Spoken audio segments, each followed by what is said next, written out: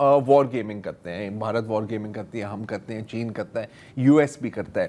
2018 سے پہلے جتنی بھی وار گیمز کی تھی پینٹاگون نے کہ اگر ایک ممکنہ جنگ ہو اور تائیوان کے اوپر اور ہمیں امریکہ کو آ کے تائیوان کی دفاع کرنی پڑے تو کیا سینیریو ہوگا. تو 2018 سے پہلے جتنی بھی وار گیمز تھیں اس میں امریکہ جیت جاتا ہے, مطلب ان کی درجنوں کشتیاں تباہ ہو جاتی ہیں, ان کو بڑی لاس ہوتا ہے, لیکن ان the and they one.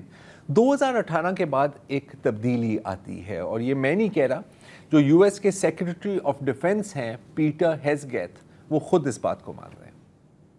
In the past X number of years, 10, 12, 15, the Pentagon has a perfect record in all of its war games against China. We lose every time. We lose every time. اچھا, loose کیوں؟ کیونکہ again میسائلز, anti شپ میسائلز. امریکہ کا جو number 1 power projection plate form ہے دنیا میں وہ کیا ہے؟ Aircraft carriers. اگر ایک ایئرکرافٹ کیریئر پر آپ 15 ہائپرسونک میسائلز فائر کر دیں, 10 لگ گئے, that is the end of that aircraft career.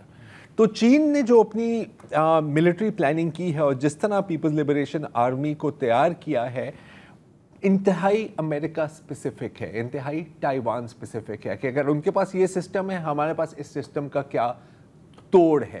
دوسری ایک اور بات ہے کہ اس وقت اگر آپ چین کی انڈسٹریل کیپیبلٹی کو دیکھیں اور امریکہ کی انڈسٹریل کیپیبلٹی کو دیکھیں, اور اگین یہ امریکہ کے اپنے اعداد و شمار ہمیں بتاتے ہیں کہ اگر امریکہ ایک کشتی بنا سکتا ہے تو اس دوران چین 200 کشتیاں بنا سکتا ہے, کیونکہ امریکہ کا انڈسٹریل بیس مکمل طور پر نہیں لیکن کافی حد تک ڈپلیٹ ہو گیا ہے. وہ ساری انڈسٹری شفٹ ہوئی چائنا, اور چائنا نے اپنی ڈومیسٹک انڈسٹریل بیس کو برقرار رکھا ہے, وہ سروس بیس اکانومی کی طرف نہیں گئے.